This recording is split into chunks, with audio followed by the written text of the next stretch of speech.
Hello friends, welcome to my channel.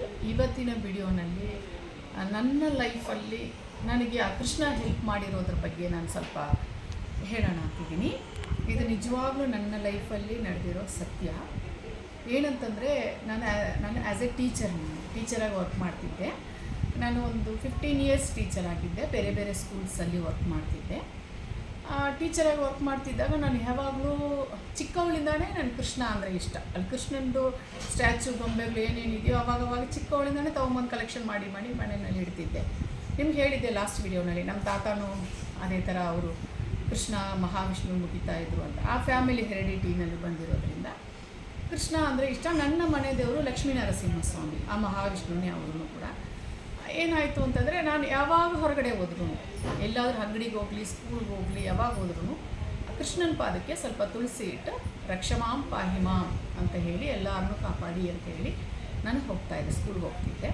ಒಂದು ದಿನ ನಾನು ಏನು ಮಾಡ್ತಿದ್ದೆ, ಅದೇ ಥರ ಕೃಷ್ಣನ ಪಾದಕ್ಕೆ ತುಳಸಿ ಇಟ್ಟು, ಇದು ನನ್ನ ಅನುಭವ, ಸತ್ಯ ನಡೆದಿರೋದು. ತುಳಸಿ ಇಟ್ಬಿಟ್ಟು ಸ್ಕೂಲ್ಗೆ ಹೊರಟಿದ್ದೆ. ಆಗ ನಮ್ಮ ಹಸ್ಬೆಂಡು, ಇಲ್ಲ ಯಾಕೋ ಇವತ್ತು ಒಂಥರ ನನ್ನ ಮನಸ್ಸು ಒಂಥರ ಇದೆ, ನೀನು ಬಸ್ಸಲ್ಲಿ ಹೋಗ್ಬಿಡು, ಗಾಡಿನಲ್ಲಿ ಬೇಡ ಅಂತ ಹೇಳಿದ್ರು. ನಮ್ಮ ಸಣ್ಣನು ಒನ್ ವೀಕಿಂದ ಅವರು ಕೂಡ ಬೇಡಮ್ಮ, ನನ್ನ ಮಗನೂ ಹೋಗಬೇಡಮ್ಮ ಅಂತ ಒಂದು ವಾರದಿಂದ ಪಾಪ ಅವನಿಗೆ ಯಾಕೋ ಬೇಡ ಮಮ್ಮಿ ಬಸ್ಸಲ್ಲಿ ಹೋಗಿ ಅಂತಿದ್ದ. ಬಟ್ ನಾನು ಯಾವುದೂ ಕೇರ್ ಮಾಡಿಲ್ಲ. ಅದಕ್ಕೆ ಟೈಮ್ ಅಂತ ಹೇಳೋದು. ಆ ಟೈಮ್ ಅನ್ನೋದು ಎಲ್ಲ ಲೈಫಲ್ಲೂ ಬರುತ್ತೆ, ಸ್ವಲ್ಪ ಕಷ್ಟ ಸುಖ ಇದೆಲ್ಲವೂ ಇರುತ್ತೆ. ಆ ಟೈಮ್ ಮಕರ ರಾಶಿ ನಂದು 7.5 ಇಯರ್ಸ್ ಶನಿ ಪರಮಾತ್ಮನ ದೆಸೆ ಇತ್ತು ನನಗೆ. ಲಾಸ್ಟ್ ಇಯರ್ ಆಗಿ 1.5 ಇಯರ್ ಬ್ಯಾಕ್ ಇದು ಆಗಿರೋದು ನನಗೆ. ಆ ಶನಿ ಪರಮಾತ್ಮನ ದೆಸೆ ಇದ್ದಾಗ ಅದು ಅವರು ಒಂದು ರಾಶಿ ಮೇಲೆ ಅವ್ರು ಬಂದಾಗ ಅದು 100% ಅದು ಏನು ನಡಿಬೇಕು ಅಂತಿದೆಯೋ ಅದು ನಡೆಯುತ್ತೆ. ಅದು ಯಾರ ಮಾತು ಕೇಳಲಿಲ್ಲ. ನಾನು ಗಾಡಿನಲ್ಲೇ ಹೋಗ್ತೀನಿ ಅಂದ್ಬಿಟ್ಟು ಪಂಚಿಂಗ್ ಸಿಸ್ಟಮ್ ಇರೋದ್ರಿಂದ ಸ್ವಲ್ಪ ಸ್ಪೀಡಾಗಿ ಹೋದೆ. ಹಂಗೂ ಯಾರು ಹೇಳಿದರೂ ಕೇಳಲಿಲ್ಲ, ಬಸ್ಸಲ್ಲಿ ಹೋಗಿದ್ದೆ, ಸ್ಪೀಡಾಗಿ ಹೋದೆ. Middle of the road, two wheeler touch ಆಯಿತೋ ಕಾರ್ ಟಚ್ ಆಯಿತೋ ಗೊತ್ತಿಲ್ಲ. It's a very big accident ಆಯಿತು ನನಗೆ. ಬಿದ್ದಿದ ತಕ್ಷಣ ರೋಡಲ್ಲಿ ತುಂಬ ಮಧ್ಯ ರೋಡಲ್ಲಿ ಬ್ಲಡ್ಡು. ಅಟ್ಟೂರು ಲೇಔಟಲ್ಲಿ ನಾವಿರೋದು ವಿದ್ಯಾರಣ್ಯಪುರ, ಅಲ್ಲಿ ಮಧ್ಯ ರೋಡಲ್ಲಿ ತುಂಬ ಬ್ಲಡ್ ಆಗಿದೆ. ಅನ್ಕಾನ್ಷಿಯಸ್ ಆಗಿಬಿಟ್ಟಿದ್ದೀನಿ. ಈ ಜಾಗದಲ್ಲಿ ಕಣ್ಣು ರಕ್ತ ಮೇಲೆ ಇಲ್ಲಿ ಶುದ್ಧ ಓಪನ್ ಆಗಿ ಬ್ಲೀಡಿಂಗ್ ಹೋಗ್ತಾಯಿದೆ. ಮತ್ತು ಕೈ ಕಾಲೆಲ್ಲ ತರ್ಚ್ಕೊಂಡಿದ್ದೀನಿ. ಹೆಲ್ಮೆಟ್, ಅದು ಪ್ರಾಪರ್ ಹೆಲ್ಮೆಟ್ ಹಾಕಿಲ್ಲ. ಅದು ಒಂದು ಮಿಸ್ಟೇಕ್ಸ್ ತುಂಬ ಜನ ಮಾಡ್ತಾರೆ. ಹೆಲ್ಮೆಟ್ ಚೆನ್ನಾಗಿರೋ ಹೆಲ್ಮೆಟ್ ಹಾಕಬೇಕು. ಯಾವುದೋ ಪೊಲೀಸವ್ರು ಹಿಡ್ಕೊಳ್ತಾರೆ ಅಂತ ಅರ್ಜೆಂಟಿಗೆ ನಾವು ಯಾವುದೋ ಒಂದು ತೊಗೊಂಡೋಗಿರೋದ್ರೆ ಅದು ಪ್ರಾಣಕ್ಕೆ ಅಪಾಯ ಆಗುತ್ತೆ. ಇದು ನನ್ನ ಎಕ್ಸ್ಪೀರಿಯೆನ್ಸಲ್ಲಾಗಿದೆ. ನನ್ನ ರಿಕ್ವೆಸ್ಟ್ ಏನಂತಂದರೆ, ದಯವಿಟ್ಟು ನಿಮಗೋಸ್ಕರ, ನಿಮ್ಮ ಪ್ರಾಣ ರಕ್ಷಣೆಗೋಸ್ಕರ ಒಳ್ಳೆ ಕ್ವಾಲಿಟಿ ಚೆನ್ನಾಗಿರೋ ಹೆಲ್ಮೆಟ್ ಹಾಕ್ಕೊಳ್ಳಿ. ಅಯ್ಯೋ ನಾವು ಹೋಗ್ತಾ ಇದ್ವಿ ಪೊಲೀಸವ್ರು ಹಿಡ್ಕೊಳ್ತಾರೆ ಅಂತ ಆ ಭಯಕ್ಕೋಸ್ಕರ ಯಾವುದೋ ಒಂದು ಹಳೆ ಹೆಲ್ಮೆಟೋ ಯಾವುದೋ ಒಂದು ಅದು ಇದೆಲ್ಲ ಆ ಥರ ಮಾಡ್ಕೋಬೇಡಿ. ನಾವು ಚೆನ್ನಾಗಿದ್ರೆ ತಾನೇ ನಮ್ಮ ಲೈಫಿಗೆ ನಾವು ಹೆಲ್ಪ್ ಮಾಡೋಕ್ಕಾಗೋದು. ನಮ್ಮ ಫ್ಯಾಮಿಲಿನ ನಾವು ನೋಡ್ಕೋಬೇಕು, ಸಾಕಬೇಕಲ್ವ. ಹಾಗಾಗಿ ನಮಗೋಸ್ಕರ ಸ್ವಲ್ಪ ಖರ್ಚು ಮಾಡೋದ್ರಲ್ಲೂ ತಪ್ಪಿಲ್ಲ. ಕ್ವಾಲಿಟಿ ಇದೆ, ತೊಗೊಳ್ಳಿ, ಧೈರ್ಯವಾಗಿ ಓಡಾಡ್ಬೋದಲ್ಲ. ಮತ್ತು ಈ ಥರ ಹೆಲ್ಮೆಟ್ ದೂರ ಬಿದ್ದಿತ್ತು. ನೆಕ್ಸ್ಟ್ ಕೆಳಗಡೆ ಬಿದ್ದು ತುಂಬ ಬ್ಲೀಡಿಂಗ್ ಆಯಿತು. ಅಲ್ಲಿರೋ ಜನಗಳು ಇವಾಗ ಹೆಂಗಿದೆ ನೋಡಿ, ಈ 2024 ಆಗಲಿ 25 ಆಗಲಿ ಹೆಂಗಿದೆ ಅಂತಂದರೆ, ಒಬ್ರಿಗೆ ಆಕ್ಸಿಡೆಂಟ್ ಆದರೆ ತಕ್ಷಣ ತೊಗೊಂಡು ಆ್ಯಂಬುಲೆನ್ಸ್ ಕರೆದು ಹಾಸ್ಪಿಟ್ಲ್ಗೆ ಅಡ್ಮಿಟ್ ಮಾಡಲ್ಲ ಜನಗಳು. ಆ ಥರ ಇದ್ದಾರೆ ಇವಾಗ. ಹಾಗಾಗಿ ನಮ್ಮ ಪ್ರಾಣಕ್ಕೆ ನಾವೇ ರಕ್ಷಣೆ ಮಾಡ್ಕೋಬೇಕು. ಮಧ್ಯ ರೋಡಲ್ಲಿ ಬಿದ್ದಿದ್ದೀನಿ. ತುಂಬ ಟ್ರಾಫಿಕ್, ಒಂದು 1/2 hour ಎಲ್ಲ ಬಸ್ಸಸ್ಸು ಕಾರೆಲ್ಲ ಹಾಗೆ ನಿಂತಿದೆಯಂತೆ. ಅಲ್ಲಿರೋ ಜನಗಳು ಕೈ ಕಾಲು ಹಿಡ್ಕೊಂಬಂದು ಫುಟ್ಪಾತಲ್ಲಿ ಸೈಡಲ್ಲಿ ಮಲಗಿಸಿದ್ದಾರೆ. ಅಲ್ಲಿ ತುಂಬ ಜನಗಳು ಬಂದು ಎಲ್ಲ ರೌಂಡ್ ಮಾಡಿಕೊಂಡು, ತುಂಬ ಕೈ ಕಾಲಲ್ಲಿ ಬ್ಲೀಡಿಂಗು, ಇಲ್ಲಿಂದ ಬ್ಲೀಡಿಂಗ್ ಹೋಗ್ತಾ ಇದೆ, ಫೇಸೇ ಅರ್ಧ ಫುಲ್ ರಕ್ತ, ಬಟ್ಟೆ ಚೂಡಿದಾರೆಲ್ಲ ರಕ್ತ ಆಗಿದೆ. ಎಲ್ಲ ಫೋಟೋಸ್ ವೀಡಿಯೋಸ್ ತೊಗೊಳ್ತಾ ಇದ್ದಾರಂತೆ. ಒಬ್ಬರು ಟಚ್ ಮಾಡಿಲ್ಲ, ಆಂಬುಲೆನ್ಸ್ ಕರೆದಿಲ್ಲ, ಕರ್ಕೊಂಡೋಗಿಲ್ಲ. ಆ ಟೈಮ್ನಲ್ಲಿ ನಾನು ಕೃಷ್ಣನ ಪಾದಕ್ಕೆ ತುಳಸಿ ಇಟ್ಟೋದೆ ನೋಡಿ.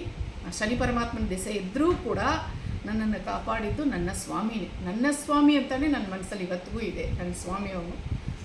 ನಮ್ಮ ಹಸ್ಬೆಂಡ್ ಅವ್ರ ಫ್ರೆಂಡ್ ಊದ್ಕಡ್ಡಿ ಮಾರ್ತಾಯಿದ್ದಾರೆ. ಯಾವಾಗಲೂ ಆ ಡೇಟಲ್ಲಿ ಅಲ್ಲಿ ಹೋಗೋ ಪರಿಸ್ಥಿತಿ ಇಲ್ಲ, ಬೇರೆ ಕಡೆ ಹೋಗ್ಬೇಕಾಯ್ತು, ಬೇರೆ ಏರಿಯಾಗೆ. ಬಟ್ ಆದರೂ ಇವರು ಇಲ್ಲ, ಯಾಕೋ ಮನಸ್ಸು ಸರಿ ಇಲ್ಲ, ಅಟ್ಟೂರು ಕಡೆನೇ ಹೋಗ್ಬೇಕು ನೋಡು ಅಂದ್ಬಿಟ್ಟು ಆ ಊದ್ಕಡ್ಡಿ ಎಲ್ಲ ಅವ್ರ ಗಾಡಿನಲ್ಲಿ ತೊಗೊಂಡು ಹೋಗಿದ್ದಾರೆ. ಆ ರೂಟಲ್ಲಿ ತುಂಬ ಟ್ರಾಫಿಕ್ ಇದೆಯಲ್ಲ, ಏನಿದೆ ಅಂತ ಗಾಡಿ ಅವ್ರದ್ದು ಕಾರನ್ನ ಸೈಡ್ಗೆ ಹಾಕಿಬಿಟ್ಟು ಜಸ್ಟ್ ವಾಕ್ ಮಾಡ್ಕೊಂಡು ಬಂದಿದ್ದಾರೆ. ಆ ಫೇಸ್ ಫುಲ್ ಬ್ಲೀಡ್ ಆಗಿರೋದ್ರೆ ಕಾಣಲಿಲ್ಲ ಸರಿಯಾಗಿ, ನನ್ನ ಫೇಸ್ ಅವ್ರಿಗೆ ಕಾಣಿಸ್ತಾ ಇಲ್ಲ. ಅವಾಗ ಅವ್ರು ಏನು ಮಾಡಿದ್ದಾರೆ, ಹತ್ರ ಬಂದು ನಿಯರ್ಲಿ ಬಂದು ನನ್ನ ದುಪ್ಪಟಾನಲ್ಲಿ ನನ್ನ ಫೇಸ್ನ ಒರೆಸ್ಬಿಟ್ಟು ನೋಡಿದಾಗ, ಅಯ್ಯೋ ನಮ್ಮ ಕೃಷ್ಣ ಅವ್ರ ಮಿಸಸ್ಸು ಲಾವಣ್ಯ ಇವ್ರಿಗೆ ಹೀಗಾಗಿದೆ ಅಂದ್ಬಿಟ್ಟು ಇಮ್ಮಿಡಿಯೇಟ್ ನಮ್ಮ ಸಣ್ಣಗೆ ಫೋನ್ ಮಾಡಿದ್ದಾರೆ. ಮತ್ತು ಅವರೇ ನನ್ನನ್ನು ಅವರು ಮತ್ತು ಅವ್ರ ಫ್ರೆಂಡು ಯಾರೋ ಜೊತೆ ಇದ್ದಿದ್ದಾರೆ, ಅವ್ರು ಕರ್ಕೊಂಡೋಗಿ ಅಲ್ಲಿ ಒಮೆಗಾ ಹಾಸ್ಪಿಟಲ್ ಅಂತ ಇದೆ, ಹಾಸ್ಪಿಟ್ಲಲ್ಲಿ ಅಡ್ಮಿಟ್ ಮಾಡಿದ್ದಾರೆ. ನನಗೆ ಒಂದು 2-3 ಅವರ್ಸ್ ಮೆಮೊರಿನೇ ಇಲ್ಲ, ಮೆಮೊರಿ ಲಾಸ್ ಆಗಿತ್ತು, ಗೊತ್ತಾಗಲಿಲ್ಲ ಏನಾಯ್ತು ಎಂಥದ್ದು ಅಂತ. ನಮ್ಮ ಹಸ್ಬೆಂಡ್ ಫೋನ್ ಮಾಡಿದ ತಕ್ಷಣ ನಾನು ಯಾರು, ಯಾಕೆ ಇಲ್ಲಿದ್ದೀನಿ ಅಂತ ಕೇಳಿದ್ನಂತೆ. ಅವ್ರಿಗೆ ತುಂಬ ಭಯ ಆಗಿ, ಸೇಮ್ ಇದೆ ನಾನು ಇಲ್ಲಿ ಕೂತಿದ್ದೇನಲ್ಲ, ಇಲ್ಲದೆ ಇವರೇ ಈ ಕೃಷ್ಣನ ಮುಂದೆನೇ ನಿನ್ನ ಪಾದಕ್ಕೆ ತುಳಸಿ ಇಟ್ಟು ಹೋಗಿದ್ದಾಳೆ ನನ್ನ ಹೆಂಡತಿ, ಅವಳಿಗೇನು ಆಗಬಾರ್ದು, ಅವಳನ್ನ ನೀನೇ ಕಾಪಾಡಬೇಕು, ನಾನು ಯಾರು ಏನಕ್ಕೆ ಇಲ್ಲಿ ಬಂದಿದ್ದೀನಿ ಅಂತ ಹೇಳ್ತಾ ಇದ್ದಾಳೆ, ಏನೋ ಬ್ರೈನ್ ಎಫೆಕ್ಟ್ ಆಗಿದೆ ಅಂತ ತುಂಬ ಹತ್ಕೊಂಡಿದ್ದಾರೆ. ಆದರೆ ನನ್ನ ಸ್ವಾಮಿ ಅಲ್ಲಿ ನನ್ನನ್ನು ಕಾಪಾಡಿದ್ದು ಸತ್ಯ. ಇದು 3 ಅವರ್ಸ್ ಆದಮೇಲೆ ಕಾನ್ಸಿಯಸ್ ಬಂತು. ಮತ್ತು ನಾನು CT ಸ್ಕ್ಯಾನಿಂಗ್ ಎಲ್ಲ ಮಾಡಿದ್ರು, ಬಟ್ ಏನೂ ಆಗಿಲ್ಲ. ಇದು ಏನಕ್ಕೆ ನನ್ನ ಎಕ್ಸ್ಪೀರಿಯೆನ್ಸಲ್ಲಿ ದೇವರು ಇದ್ದಾನೆ ಅನ್ನೋದು ನನಗೆ ಅನುಭವ ಆಗಿದೆ.